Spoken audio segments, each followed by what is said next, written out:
the Cage Nation. Welcome to the Cage Nation. Welcome to the Cage Nation. No one can drop us, no one can stop us. We are the warriors, no one can top us, no one can rock us. We are the warriors, no one can drop us, no one can stop us. We are the warriors, no one can top us, no one can rock us. We are the warriors. That was a hellacious hit. Good night, Irene. I have no idea if that's her name or not. No, it's not. What an incredible knockout. No, it was intense and in every sense of the word. We've seen knockouts before, but that one is, that ranks up there with the most brutal that we've ever seen. Oh, absolutely. And of course, where did we hear about this? We heard about it on the Free Beer and Hot Wings show, mornings on 105.9 Quick Rock. All right, now that we've gotten the plugs out of the way, I'm Drew Shannon. This is Albert Cameron. Oh, no. What? No. What? You're not wearing a CM Punk shirt.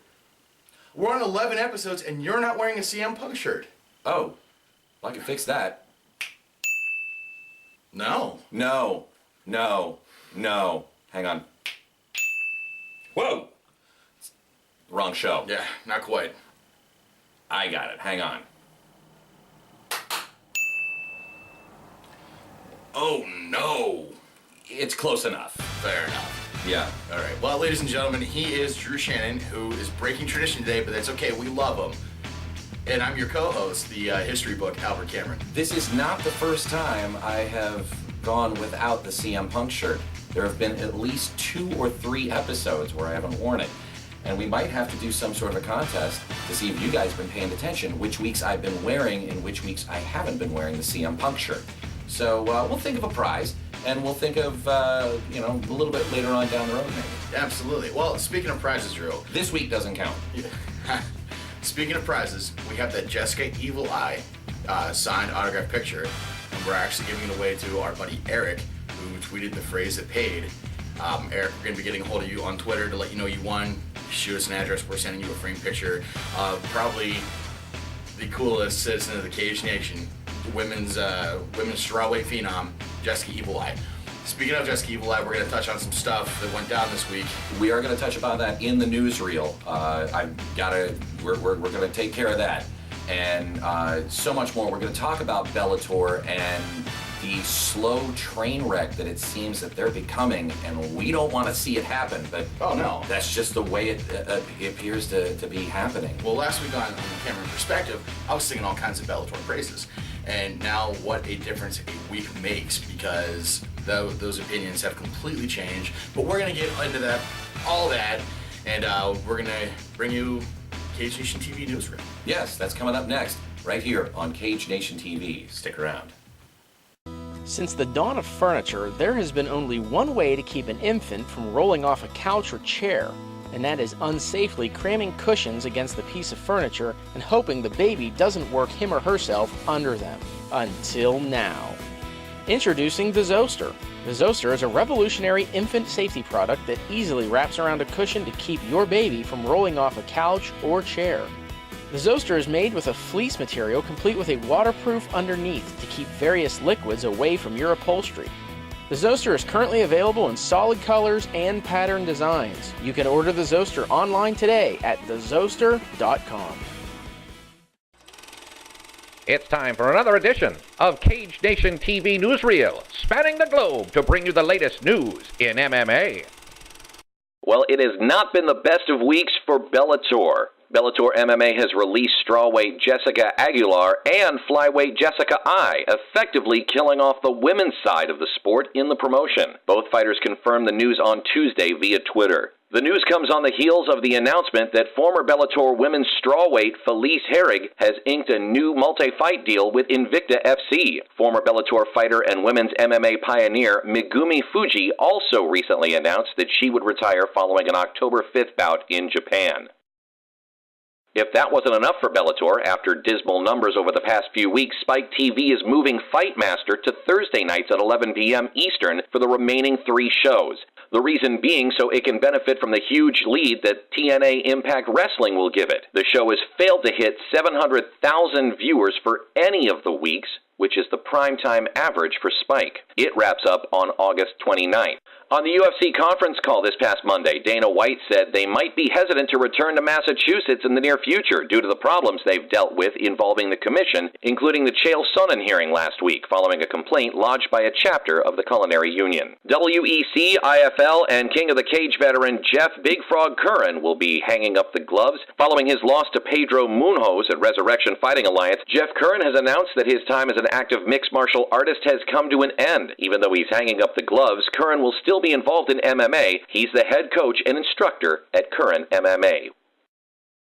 Well, it looks like Uncle Dana is down a nephew. In a recent interview, the world's most prominent figure in mixed martial arts, Dana White, has disavowed Jason Mayhem Miller. White bluntly stated, quote, "He's not a UFC fighter," end quote. White's comments are prompted by the legal trouble that Mayhem has had as of late. Most recently, he was arrested on charges most related to domestic disturbances. He pulled a knife on a television interview, and those aren't just the recent highlights. While Mayhem has fought all over the world and in just about every major market promotion, he has only fought for Dana sparsely. Jason Miller was only involved in the UFC and the WEC for a short period. Well, it's time to face the music. The UFC intro song, Face the Pain, isn't going anywhere. Not everyone who's a fan of the UFC is a fan of metal. In response to requests for a new intro song, Dana White has said the song by New York metal band Stem isn't going anywhere. He feels that the song is just as much a part of the UFC as Bruce Buffer's tagline, "It's Time." White also stated that the process to obtain the rights to a new song would be immense, and if we didn't like it, we can just mute our televisions. And finally, Beyoncé hit the nail on the head with her song that posed the question, who runs the world? Invicta FC fighter and women's MMA powerhouse Chris Cyborg Justino is taking on the world of Muay Thai at Lion Fights 11. The fight will be broadcast on Access TV. It's worthy to note that Cyborg trained out of the famed Shootbox Academy with such MMA legends as the Axe Murderer Vanderlei Silva and the Rua brothers. Silva and the Rua brothers are often associated with some of the best Muay Thai in MMA. This has been another edition of the Cage Nation TV Newsreel. Stay tuned to Cage Nation TV on Facebook for the latest in MMA news. Welcome back to Cage Nation TV. Albert Cameron, Drew Shannon. Don't let the shirt fool you. This is an MMA show. Absolutely. All right. Speaking of MMA and pro wrestling, that brings us to Bellator. And a lot of news coming out last week about the future of not only the women's division, but what we think may be some warning signs that Bellator is heading for a bit of a train wreck. Well, before we get into dissecting what completely went wrong with Bellator this week, we need to put it out there that we do like Bellator. Exactly. The fact that we can watch fights every week, that they're putting out new consistent fights, that the tournament format's still unique the way they're doing it, it's just that we've been involved with MMA long enough that we know when things aren't looking good. Now, this situation is completely unique, right? So it kind of does warrant a little bit of an explanation to what we're going to get into. But first and foremost, we do enjoy Bellator. Bellator existing is a fantastic thing. It's a great thing because, and as we've said before, competition is great for the business, and that's good in any sport. It goes with any sport. Competition, when you've got several different factions, several different federations, if you will. Promotions, that's what I'm looking for. You give people a choice of what they want to watch, and it just makes it makes the sport better because everybody's going to try to up their game a little bit. So you're going to see better fights, you're going to see better competition, you're going to see maybe some rule changes, maybe some stuff you've never seen before, all in the name of competition. And not just for the fighters competing, but for the companies competing as well. It brings out the best in everybody. So we don't want to see Bellator go away. We don't want to see Bellator fail. We want to see them succeed. But at the rate they're going, especially with some of the news coming out of this week, it's not looking too good. But time will tell if they can rebound. Well, you mentioned about business, the competition being good for business. Right. It comes down to who's competing for market share. Albert Cameron has $60. He's gonna, for a budget, to buy one pay-per-view per month. Right. That's going to force UFC and Bellator to compete. Who's going to put on the better pay-per-view, and who Albert's going to give their $60. That's what it all comes down to. Exactly. That market share. Well, let's just get into details here.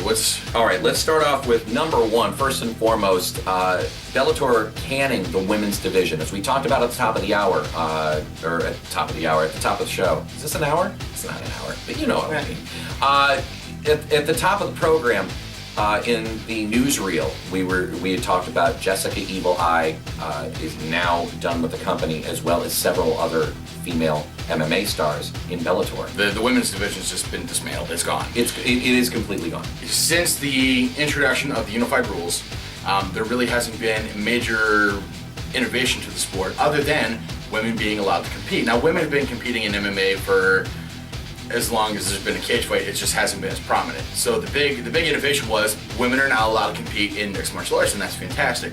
These women are vicious, fantastic competitors. They are fantastic athletes. The population of the world, on average, is about 50% male, 50% female.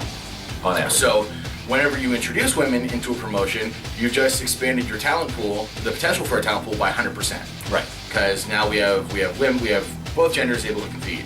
Bellator did the exact opposite. Now they haven't expanded their talent pool potential by 100%. They've actually reduced it by 50. So the athlete pool there is to choose from is now a lot more limited by Bellator. Right. Women's MMA has been fantastic. I don't think any state does it better than what the Keystone State does, but I'm a little biased by that. Right. I've seen some excellent women fight.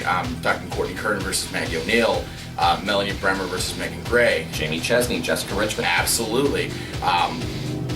All those athletes, they train hard. You know, they put on the exciting fights that we all want to see, and as athletes. So for Bellator to take away their women's division, I think is taking a step back into the dark ages. I mean, what's next? Is Bellator going to tell them that, you know, that, yeah, it's just a step in the wrong direction. Right.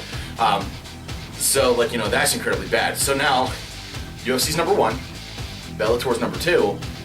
So now with Bellator taking away their women's division, the UFC is all about the women's division. Right. You know, so now they're going to be able to poach Bellator's top women fighters, which, you know, Jessica Evil Eye certainly has to be on that pecking list. She is one of the best women's fighters out there. She's highly ranked, and she's definitely.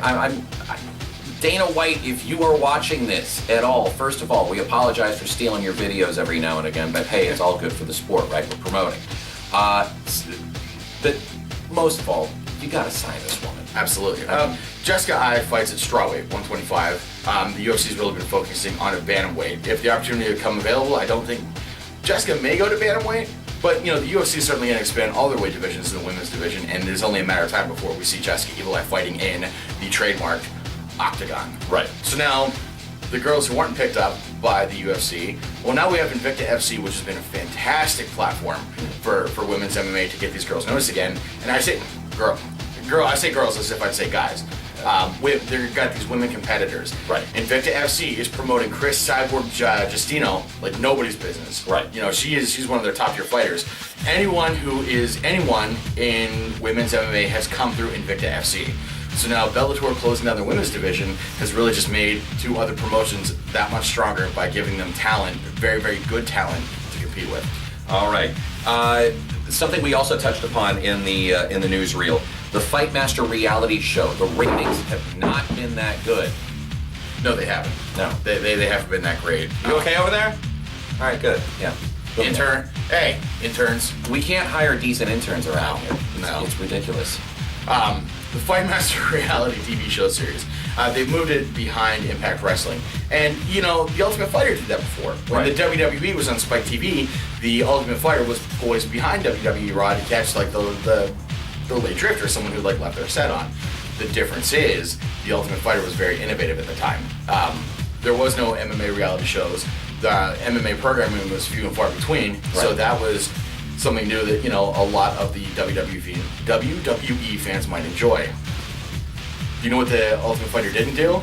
It didn't put Ultimate Fighter guys or UFC guys on WWE programming to hype the Ultimate Fighter being on next, and that is incredibly important. We're going to touch on that here shortly. But the Fightmaster series is good. I mean, we got a lot of good guys on there, but it's not earth-shattering. Right. It's guys fighting to get a contract, which we've seen before. So now you're going to have TNA Impact 9 to 11, and then 11 o'clock will be Fightmaster. They couldn't even do the numbers they wanted. What was it, 7,700,000? Or 7,700,000. They couldn't even do that. And TNA Impact they get at least I think a 1.5 in the ratings sometimes. $1.5 million viewers. That equates to at least 1.5 million viewers. So Will this help? Who knows? Hopefully, we're getting folks to watch. But Fight Master really hasn't done the legwork other than being on a professional wrestling show that I don't watch, right? To tell me why it's compelling, why I should want to watch Fight Master. So I don't go out of my way to watch Fight Master. All right, the invasion of Impact Wrestling. Tito Ortiz, Quentin Rampage Jackson, King Mo, all these guys coming into TNA wanting to be professional wrestlers along with MMA fighters. Right. Quentin Rampage Jackson and King Mo have always been respectful of the sport. They're like, I want to be professional wrestlers. King Mo actually went out and said, hey guys, I'm training really, really hard at professional wrestling because professional wrestling is a very tough sport and it does take a good degree of training. Like, you can't just walk into a ring untrained, right, and do your thing. Believe me, being at least having almost 2 years under my belt watching the indie circuits and being involved with an independent wrestling promotion, I know what these guys go through. They train, they practice, they work out, they rehearse. But for, these guys are, and for those of you who say they're not legitimate athletes, trust me, these guys are athletically sound. They are athletes. What they do, the storylines and whatnot, yes, they're predetermined, but take nothing away from these guys. They know what they're doing. Injuries do happen, just like they do in MMA. Look, Sheamus, just recently, the recent pay-per-view, Sheamus is going to be out 4 to 6 months due to an injury.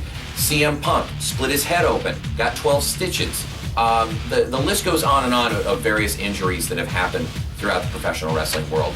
And to say that they're not athletes is completely wrong. It is wrong. It's taking a lot away from these guys.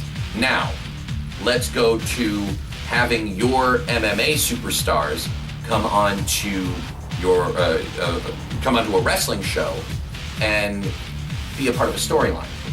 I think the WWE handled it the best whenever they did MMA and professional wrestling cross promotion. Right. Ken Shamrock was signed back in the 90s to the WWE, and the first thing they did to try to display what he was able to do is they had him and Vernon Tiger White do a shoot fight exhibition. Right. It wasn't labeled as Ultimate Fighting, it wasn't labeled as professional wrestling, it was an exhibition.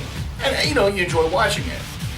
Ken's career goes on. He achieves a ton of stuff at professional wrestling, but then he ultimately goes back to the Pride Fighting Championships.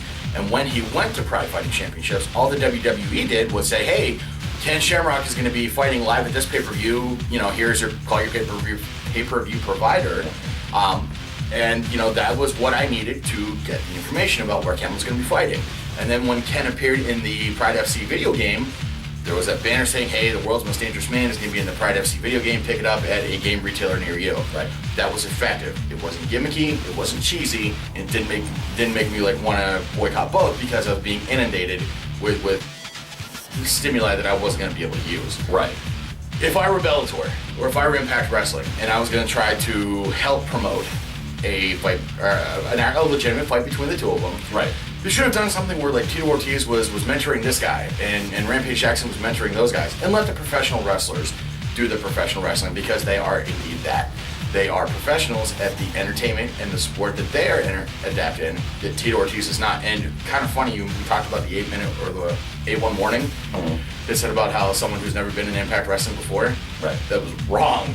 Tito Ortiz was a guest referee in Impact Wrestling way back in the day. Oh, okay. Yeah, I think whenever they were doing their weekly pay-per-view model, Tito Ortiz was a referee. And from what I understand, and I don't watch TNA. Right. But apparently, what happened in the last episode? I check MMA news all the time just because I wouldn't be effective at what I do if I didn't. Right. Right. So headlines everywhere saying Tito Ortiz clocks Rampage Jackson in the head with a sledgehammer. A sledgehammer, ladies and gentlemen. Not a loaded glove, not the knockout punch, a sledgehammer. Now, Big Guy's kind of upset by that. Big Guy is but you know that there is going to be someone who isn't aware of something like that being predetermined. Someone who's younger, like I was at one point. And Drew, coming back. A sledgehammer? A sledgehammer. If I want to see a guy hit another guy with a sledgehammer, I'm going to watch Triple H do it on WWE Monday Night Raw. I don't want to see it with two guys who are going to have a legitimate fight on pay-per-view for an organization that just got rid of their women's division and needs something going for them. Well, like I was just about to say, like, you know, when I was young, I did not know professional wrestling was predetermined. Right. When we were kids. Right. It was before the days that we all knew of. It was sports shoots and works, and it was still real to us. Damn it! But I'm sure there's still some impressionable young kids who enjoy professional wrestling and MMA, which I think that's fantastic. There's no reason why we can't enjoy both. Right. But they're gonna be like, Tito's Rampage isn't gonna be able to fight because Tito hit him with a sledgehammer. Exactly. It makes the whole Bellator pay-per-view just look cheap. So if anybody gets hit with a sledgehammer in real life, if they were to do that in Bellator, legitimately hit the man with a sledgehammer, he'd be out. And number two, Tito Ortiz would be arrested for assault. Right. Well, Bellator really needs to be glad that they're not promoting that event in the state of Pennsylvania, because there is one individual who puts up with no nonsense when it comes to fighting. Gregory Serb would kick their... Oh, yes. Oh, yes. That's all there is to it. Bjorn Rebney would be getting served like nobody's business. Yeah. And you know what? We're glad for Gregory Serb. The Pennsylvania State Athletic Commission does a lot to keep fighters safe and to keep the sport intact and whole. And for that, Greg, we thank you. But how am I going to tune into the Bellator pay-per-view to watch a fight between Rampage and Tito whenever I know that Tito hit Rampage with a sledgehammer? All that aside, because I mean, people are obviously intelligent out there. Yeah. For the most part, they know that pro wrestling is predetermined and scripted. Right. And this incident just pretty much, validates that when you watch this fight. To me, it cheapens the fight now. Oh, totally. They might as well just have it on the next TNA pay-per-view instead of having it on Bellator. Right. It just takes away from this great main event that's being lined up. I don't get it. The main event is a little tainted to begin with because Tito's going through so many problems with his ex-wife. Right.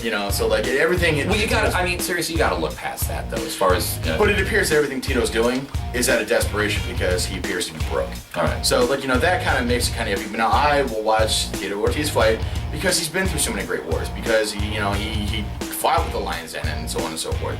Rampage Jackson, a world-class light heavyweight. So like to get them together at the beginning was yes, let's do that. Instead of putting them in a wrestling match together, let's put out some hype videos. Like, how's Rampage training to fight Tito? How's Tito training to fight Rampage?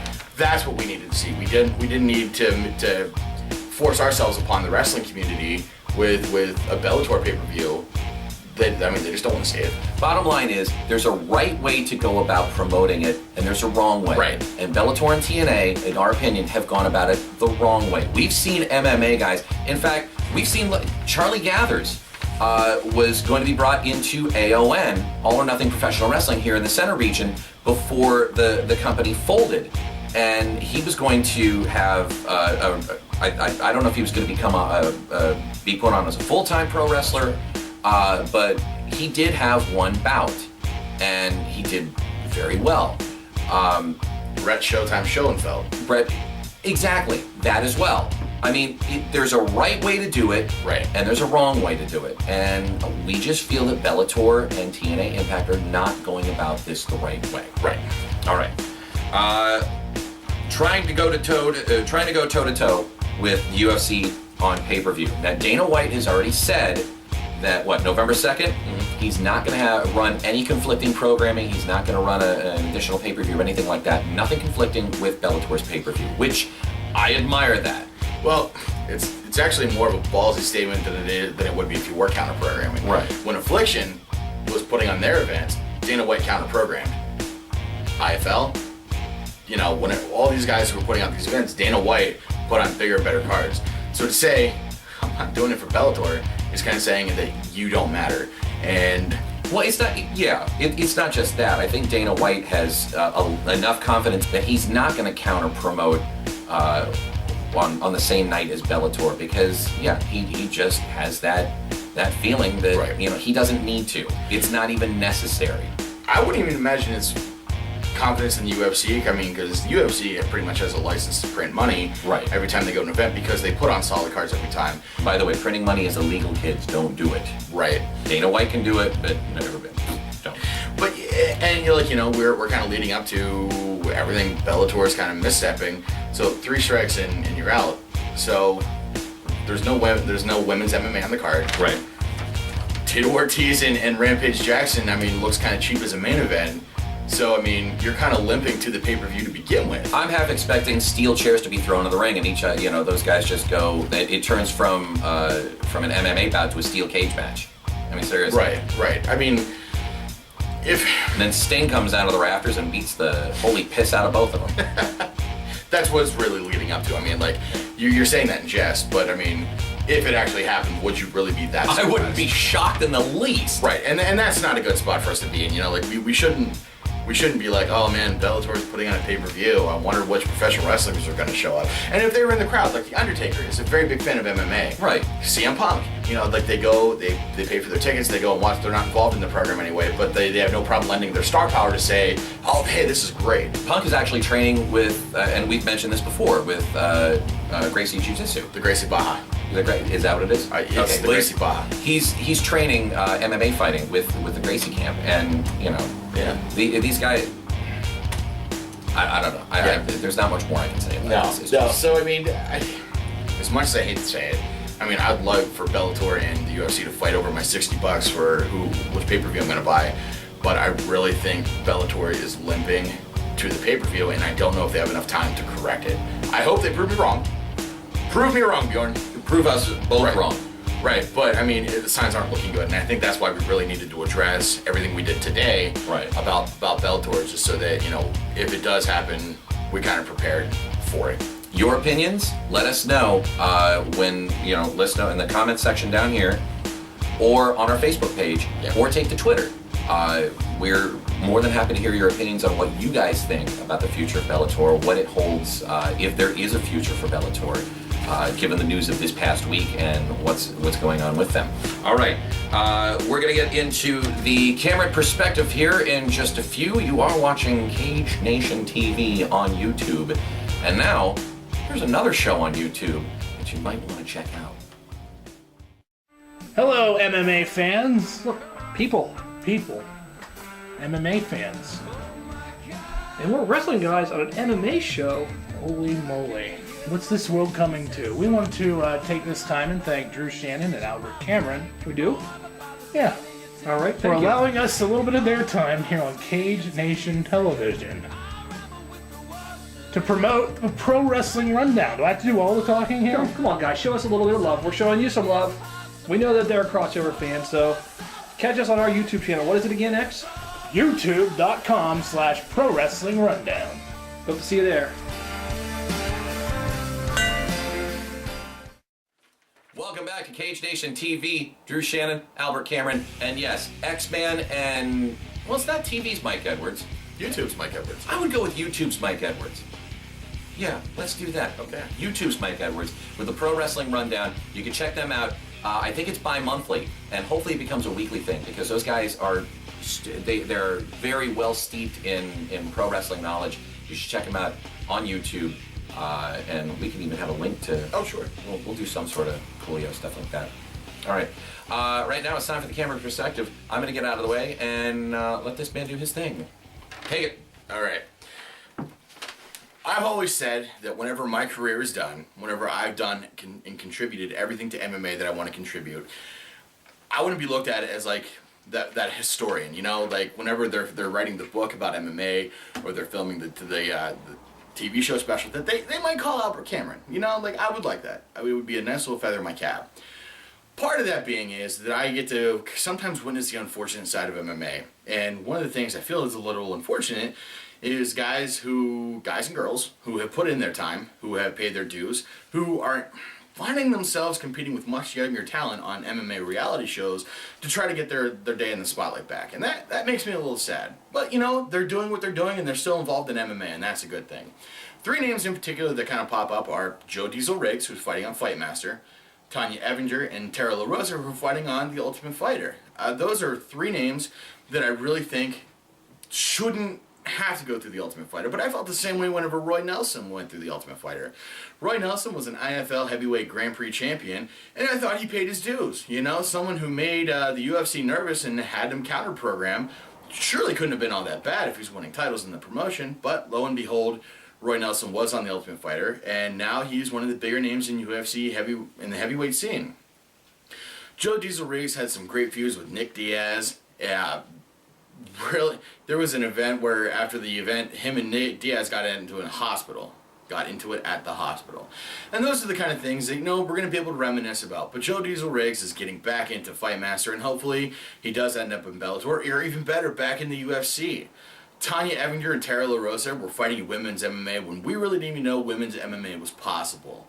Smaller fight cards who were putting on smaller events where women's MMA was sanctioned, and they were fighting. And, they have huge records, a lot better records than a lot of the other girls on the event. So I wish them luck. I hope they get back into that main stage. It makes me a little sad right here that they have to go through those avenues. But in a long enough timeline, a lot of folks are going to be going through that. So the Cameron perspective is when we see things that kind of bum us out a little bit, the best thing we can do in those situations is put out as much positivity and support to those fighters as we possibly can. It's all about the positivity and the support. Albert Cameron and the Cameron perspective. And that's going to do it for another edition of Cage Nation TV. Join us next episode. What do we got lined up for you, guy? The next episode, we are counting down the Gladiators of the Cage event, September 7th. I've taken a look at this fight card. You know me, Drew. I can look at a fight card and I can pull out drama right away, and I haven't even started doing my research yet. So I can tell you that the guys on this fight card are incredible athletes. There's some dramatic tension points in these fights that you guys just can't miss, but we're going to tell you all about that next week.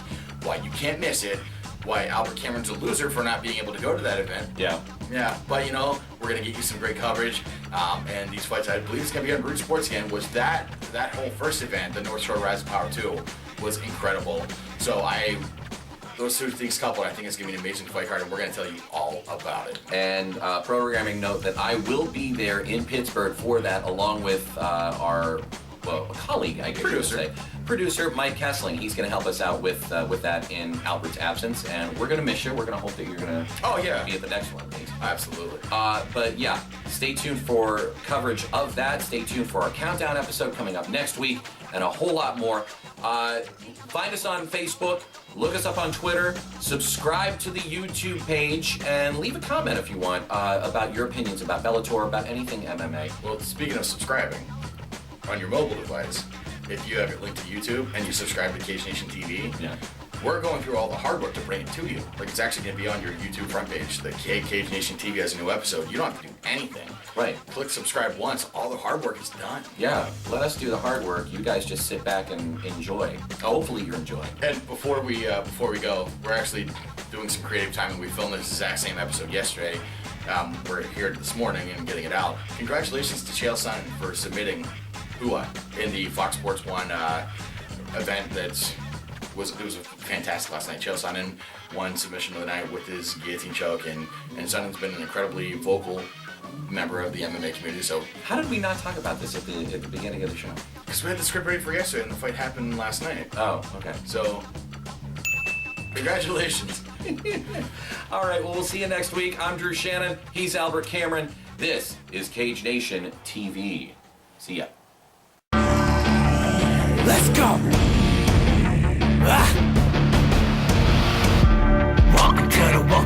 Welcome to the Cage Nation. Welcome to the Cage Nation. Welcome to the